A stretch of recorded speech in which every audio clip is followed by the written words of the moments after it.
en este momento terminal que está viviendo, digamos, nuestra nación. Entonces yo creo que vamos confiados, Morena, López Obrador y todo su equipo, vamos caminando tranquilos, seguros, haciendo propuestas y dándonos cuenta con ese humor que caracteriza a López Obrador de 2018 que va rumbo al triunfo, dándonos cuenta de que el verdadero cambio, ¿no? Las verdaderas ofertas anticorrupción y antiviolencia y por la dignidad de la nación están de este lado. Entonces Andrés Manuel López Obrador con sorna, con su humor, dijo hoy que debería ser el candidato del PAN ya sustituido y que mejor pusieran pues al maestro, ¿no? A Diego Fernández de Ceballos, lo cual no está muy alejado de la realidad porque sale que Diego Fernández de Ceballos es quien está ahora defendiéndolo en la vida esa pública. Declaración de López Obrador. María Gómez del Campo, un minuto para cerrar. Bueno, primero yo sí quiero recordar que lo mismo hizo el PRI gobierno en la campaña de Josefina Vázquez Mota. Ajá. Se encargaron de desprestigiarla, se encargaron de hacerla a un lado de la contienda y después ya terminó la campaña y dijeron, ay, perdón, no era cierto. Entonces sí me parece delicado. Por otro lado también, a mí sí me gustaría que hubiese un citatorio formal de la PGR, no es decir, no, en este momento no quiero declarar. De entrada, él no iba con la Siedo, él iba a entregar esta carta a la PGR al encargado de despacho, ojo con eso, y que la PGR no esté solamente respondiéndote a través de boletines. ¿Cuándo habíamos visto esto? La verdad es que es tristísimo que la Procuraduría General de la República se le esté dando uso político. Por eso es tan importante la reforma constitucional al 102, para que haya verdadera autonomía de la Fiscalía en este país y no tengamos este tipo de historias. Y yo también pongo en la mesa, si hoy Vanessa juzga a Anaya, que juzgue también el proceder irregular de la Procuraduría General de la República. Y por otra parte, Irma, podemos decir poco de Andrés Manuel. Andrés Manuel lleva 12 años sin pagar impuestos, ojo con esto. En este momento hablas de la 3 de 3, de la importancia de la 3 de 3, sí que bueno, pero el señor lleva sin pagar impuestos 12 años, eso sí es un delito. Yo me pregunto, o sea, no tiene ni un departamento a su nombre. ¿Con qué le pagó la escuela a sus hijos, la universidad? Eso es completamente ridículo. Lamentablemente, ahorita estamos enfrascados en otra farsa del PRI gobierno. Ok, con esto, vi que notaste mucho, Vanessa. A ver, tenemos un minuto para cerrar este caso y nos vamos con el siguiente, que a mí me gustaría mucho hablar del tema de la Constitución del amor, para que vayamos pensando en eso, Irma, en unos minutos. Pero a ver, tienes un minuto. Muchas gracias, Javier. Bueno, pues simplemente nada más decirles que cuando uno va y entrega una carta política a una institución judicial, pues la respuesta que te dan es un boletín. Pues si tú hubieras llegado a hacer una declaración como te lo estaban pidiendo, entonces estamos hablando de un proceso jurídico, de un proceso judicial, y se vanaglorian de que en todo este proceso dicen que Ricardo Anaya pagó impuestos. Pues si conocen cómo procede el lavado de dinero, es tratar de lavar el dinero sucio y meterlo al sistema correcto, al sistema de manera formal, y se pagan impuestos cuando eso se hace. Entonces es perfectamente una acción que la gente cuando hace lavado de dinero realiza. Entonces no es algo distinto.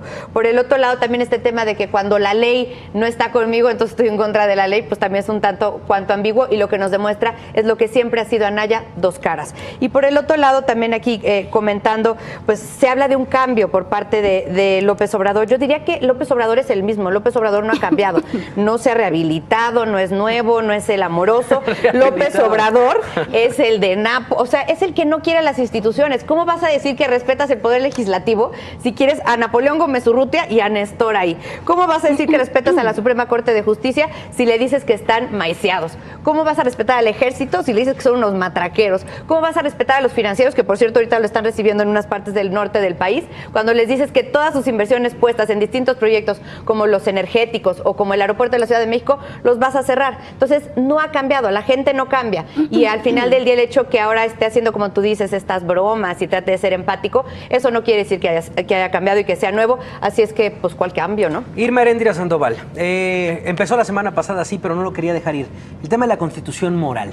¿Cómo explicarías esta constitución moral propuesta por Andrés Manuel López Obrador? Es una propuesta de siempre de Andrés Manuel. Él siempre ha hablado de retomando esta idea de la cartilla moral en términos de ponerle ética y contenido de ética pública a la acción política. Yo creo que su mensaje cuando toma posesión, toma protesta en este foro del PES, del Partido Encuentro Social, fue muy positivo porque dejó muy claras, puso los puntos sobre las IES en términos de los derechos fundamentales de las minorías sexuales, los derechos fundamentales de las mujeres.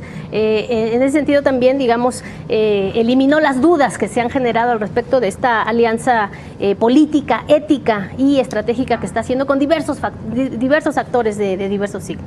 Yo estoy de acuerdo contigo, Vanessa, en términos de que es el mismo y por eso ha crecido tanto, ha caminado tan lejos, y por eso es que no le cabe al político tradicional, digamos, el planteamiento que hace Mariana al respecto de cómo es posible que no tenga más dinero, ¿no?, para financiar el día a día, lo que dice él, lo que decía Mariana, sus empresas o su derecho que tienen los políticos a tener vida monetaria privada.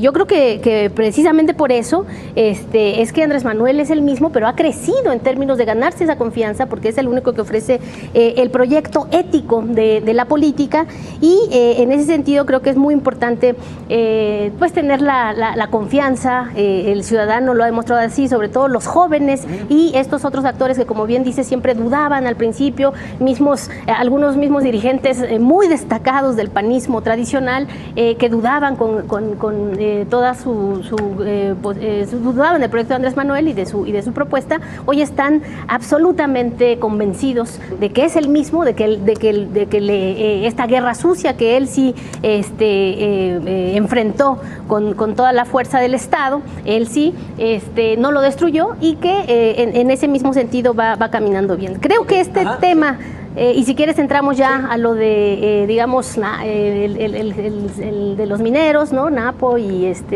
digamos... A ver, ¿te tienes ahí? Adelante. Habla, digamos, de esa confianza que tienen, por un lado, repito, los jóvenes, los trabajadores, los sindicalistas en general, los mineros en este caso, de este proyecto de una nueva ética y de una forma diferente de actuar en la política. Pero si quieres abro... pero a ver, me detengo ahí. Entonces, ¿cuál es la justificación? Porque la semana pasada no tuvo la oportunidad de venir ningún representante de Morena, y justamente se había dado a conocer el tema de Napoleón Gómez Urrutia. Nos detenemos ahí. ¿Cómo lo justificas? ¿Qué dices, Irma, de eso? Te lo comento respondiendo un poco a lo que decía Vanessa al respecto de las instituciones. Yo creo que los que están ahora mandando al diablo a las instituciones son esta dupla, esta moneda con dos caras, que es la misma, ¿no?, que es el PRI y el PAN. Por un lado, el PRI y digamos los críticos más feroces de la alianza con el secretario general del Sindicato de los Mineros, está desconfiando de nuestras instituciones, que ya le han otorgado 11 amparos, que ya han juzgado que no hubo ningún problema con los 55 millones que están idos y traídos, están utilizando como acusación de la corrupción del sindicato y de este líder sindical. Y por el otro lado, evidentemente, la malversación de los fondos, que está documentada por la propia Auditoría Superior de la Federación, que es una de las instituciones más respetadas y que está documentando, digamos, esta triangulación, esta malversación de los fondos, también está en juego, y está demostrando que quienes no respetan las instituciones, por un lado como secretarios de Estado y por otro lado después como representantes populares, que no están confiando en las auditorías que con toda legalidad están presentando esta instancia, es una prueba de la... Interesante perfil del respeto de las instituciones, incluso sindicales. Te doy la palabra, Mariana Gómez del Campo, en dos temas. Uno, el tema de la Constitución moral, y dos, abre la puerta, por supuesto, de este tema que había quedado pendiente la semana pasada. Quiero dejar claro, el candidato del Frente está dispuesto a acudir a las instancias que así lo determinen. Por supuesto, no tenemos nada que esconder. Tiene las manos limpias y está dispuesto a declarar, obviamente, antecitatorio de la Procuraduría, que esa sería la idea, ¿no? Porque no podemos estar respondiéndonos, insisto, a través de boletines. Por otro lado, lo que yo quise decir, Irma, fue que el señor López Obrador lleva 12 años sin pagar impuestos. Lleva 12 años sin declarar un solo centavo porque según él no recibe nada. Entonces yo digo, ¿de qué vive el señor López Obrador? ¿Vive acaso de los donativos de Napoleón Gómez Urrutia? Porque, por cierto, Napoleón Gómez Urrutia está acusado de desaparecer, de guardar en su bolsita 55 millones de dólares. No es cosa menor. Entonces sí me parece que es un tema que tienen que reflexionar, revisar, porque lo que está haciendo López Obrador es algo poco ético. Si pensamos hoy en una constitución del amor, en una constitución en el que sean escuchados todos, como lo dijo en su momento el señor Hugo Chávez en 1999, y veamos las consecuencias de la Constitución de Venezuela.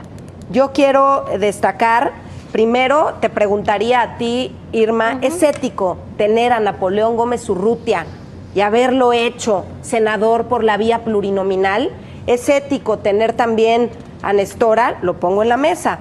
Tener a Bartlett, tener a la Cente, tan cuestionada a la profesora Elvester Gordillo, y ahora ya no pasa nada.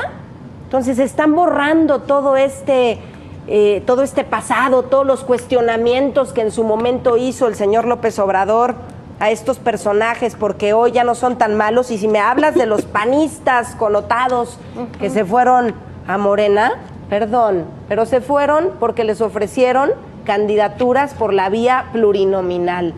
Y a la hora de ofrecerles candidaturas por la vía plurinominal, dejó de ser un peligro para México. Hay que ser serios y recordárselo a la gente. Vanessa Rubio. Claro que sí. Bueno, pues yo aquí sí coincido con Mariana. Yo le diría a Irma que pues la verdad es que se antoja difícil comprobar que López Obrador vive de aire, al igual que sus hijos, que no tiene una chequera. Yo les insisto, ustedes le dejarían la administración de una de las principales 15 economías del mundo a alguien que no administra ni una chequera, pues a mí me daría terror de entrada. Pero bueno, y esta nueva ética de la que hablas, pues sí es una nueva ética en donde tienes a Napoleón Gómez Urrutia, en donde tienes a Nestora, en donde tienes a todos los familiares del Elvester. Pues claro que es una nueva ética, o una nueva no ética, pues yo la llamaría más bien, ¿no? Y esta constitución moral de la que hablaba Javier, pues estamos hablando de un Estado laico. También se antoja pues alucinante, ¿no? Que siquiera a veces ose compararse con Jesucristo, que a Napoleón Gómez Urrutia lo comparen con Mandela. O sea, sí es para tirar a cualquiera de la silla, ¿no? Entonces, pues la verdad da pena, da miedo, da mucho que reflexionar. Me comentaba ahorita una persona que escribía aquí para el programa, Claudia Adame, me dice: tú, Vanessa, siempre de repente te diriges a los empresarios, pero también estamos aquí tuiteros y ciudadanos. Pues esos tuiteros y ciudadanos, yo les diría, reflexionemos qué queremos para este país. Queremos un país en donde prive la legalidad, en donde prive el derecho, en donde haya honorabilidad, en donde haya crecimiento, en donde haya financiamiento para las empresas, en donde se apoya a las mujeres, a los jóvenes que tienen talento. O queremos un país que voltee hacia atrás y que lo único que haga es ver al pasado. Recordemos estas marchas y plantones en Reforma, recordemos la quema de pozos petroleros y recordemos sobre todo el al diablo con las instituciones que nos los han recordado una tras otra vez las últimas 2 semanas. Irma. Sí, insisto que los que están mandando al diablo las instituciones en la práctica son el PRI y el PAN, el régimen en su conjunto, porque ya no son ni siquiera partidos, sino esta, digamos, disputa interna de corrientes, de mafias, que se dan hasta de sillazos para decidir candidaturas. Nosotros claramente no es lo que nos importa. Andrés Manuel López Obrador no vive de la política, sino por el contrario, los recursos que con todo trabajo honesto desde la política se ha ido generando, se ofrecen para proyectos educativos. Es muy llamativo como todos los representantes populares, desde los diputados locales de todo el país hasta los senadores, pasando evidentemente por el Congreso Federal, donan la mitad de su salario. Es el único partido que dona la mitad de su salario. Es decir, los representantes no buscan la candidatura por acomodarse y por vivir de la política, como se dice, sino al contrario, se dona para financiar proyectos educativos, y tenemos escuelas muy destacadas ahí como oferta de nuestra consistencia en términos, digamos, de esta ética pública que estamos hablando. Como la Universidad de la Ciudad de México, que solo el 4% se gradúan, ¿no? Al respecto de lo que dicen de Nestora, que es un caso que me atañe mucho, me duele mucho en términos, repito, de la violencia de mi estado. Yo soy nacida en el estado de Guerrero y conozco evidentemente del trabajo de Nestora y de las policías comunitarias, y es precisamente por esta violencia, corrupción y esta indignidad en la que nos han dejado los gobiernos del PRIAN, y en particular, digamos, la tasa de explosión de la violencia que se dio en 2017 con Enrique Peña Nieto, y evidentemente la guerra tan fatídica de Felipe Calderón. Exacto, sí. Okay. Esta situación ha sido gravísima y las policías comunitarias, amparadas en la Constitución, han tomado, digamos, este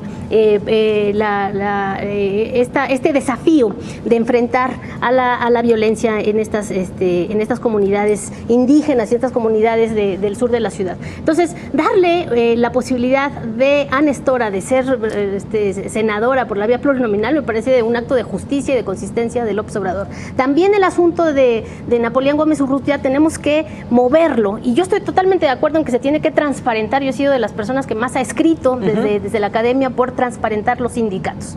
Y evidentemente sí hay un conflicto estructural en términos de la opacidad con la que los sindicatos se desempeñan, se desarrollan en este país, pero ahí ya los compañeros del PRI no se fijan en lo que pasa con Romero de Champs, eso ni lo tocan con el pétalo de ninguna rosa, no se fijan en lo que pasa con los sindicatos corporativos más a la vieja usanza, y simplemente cuando hay un movimiento social que empuja a estos líderes sindicales a respaldarlos, como en el caso de los mineros, cuando Napoleón Gómez Urrutia se confronta abiertamente con uno de los hombres más poderosos y ricos del país, el director del Grupo México, el presidente del Grupo México, entonces sí, ya todo el mundo se desgarra las vestiduras. Bueno, entonces, el tema es el asunto de la defensa de los derechos laborales, de los derechos fundamentales y de los movimientos populares, y eso es lo que está en juego, me parece. Ya saben cómo son los tiempos en tele, por supuesto. Tenemos un par de minutos cada uno para ir cerrando ideas, para ir cerrando esta mesa. Adelante. Primero, al diablo las instituciones, eso lo dijo Andrés Manuel en reiteradas ocasiones. Quien ha mandado al diablo las instituciones es el señor López Obrador desde hace ya muchos años. Y además nos lo hizo notar en la Ciudad de México con la Asamblea Legislativa. Desdeñaba al Congreso. Para él no era importante el Congreso. Por eso consideró los bandos y a través de los bandos hacía todo lo necesario para que el Congreso no tuviera participación y él pudiera decretar. Otra cosa, el señor López no respeta tampoco al sistema de justicia. Lo pudimos vivir cuando se dio todo su proceso de desafuero. Exactamente. Construir el hospital. Y bueno, yo sí quiero dejar muy claro, ustedes, Irma, tienen a la mafia en el poder, hoy dentro de Morena. Se dedicaron a recoger de todos los partidos políticos a personajes para llevarlos a su partido. Ya tienen a la mafia en el poder.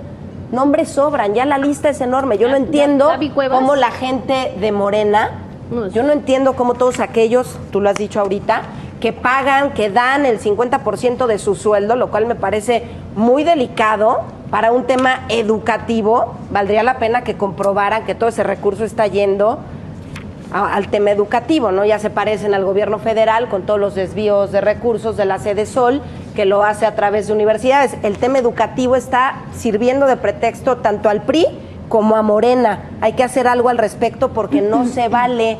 Si algo ha fallado en este país es la educación. Por eso empujamos desde el Senado de la República la reforma educativa, que yo espero rinda frutos en próximos años. Vanessa Rubio, última intervención. Muchas gracias, Javier. Pues simplemente nada más ahí por alusión, se hablaban de unos desvíos de recursos en Sedesol. Simplemente decirles que cuando José Antonio Meade fue secretario de Desarrollo Social, desde el principio recibió todos los comentarios que había hecho la Auditoría Superior de la Federación, inició una serie de investigaciones, ha sido el funcionario federal que más inhabilitaciones ha hecho en cualquier caso, 439 inhabilitaciones, más denuncias penales. Por el otro lado, también realizó una campaña nacional de contralores sociales que hoy sigue existiendo para transparentar los programas. Y José Antonio Meade ha sido una persona de más de 20 años de trabajo en el servicio público, quien desde todas las trincheras ha solventado cualquier cuestionamiento de las auditorías, que eso sucede en cualquier Secretaría de Estado, siempre están constantemente auditando tanto la parte interna como la parte de la Auditoría Superior,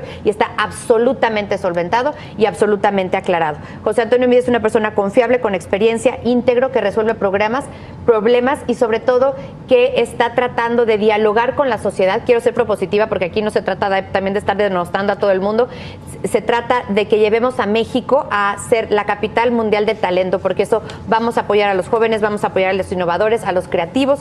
Por el otro lado, prioridad desde luego las mujeres y las familias mexicanas, que son el centro, el corazón de México. Y por último, un registro nacional de las necesidades de cada quien, que es perfectamente viable, perfectamente posible, porque a través de este acercamiento con las personas y de escuchar qué necesidades tienen, es que vamos a crear eventualmente ya los programas de gobierno. Vanessa Rubio. Irma Sandoval. Sí, muchas gracias. Ya para cerrar la última intervención. Sí, yo creo que efectivamente el problema es que el PRI, el PAN nos quieren convencer de que todos son iguales y que toda es la misma situación, la misma, como dicen en la calle, la misma porquería en términos de la política, y pues una decisión racional es ver si todos son iguales, votar por quien dé más tarjetitas, como usan a través de estas triangulaciones en Sede Sol, donde Mid se volteó para el otro lado y no vio cómo se triangulaba el dinero y compraban y coaccionaban el voto a través de... Lo acabo de aclarar, que todo está absolutamente aclarado. A través de su Secretaría de Desarrollo Social, donde ya... No, la Auditoría Superior de la Federación, repito, hay que confiar en las instituciones. Sin duda,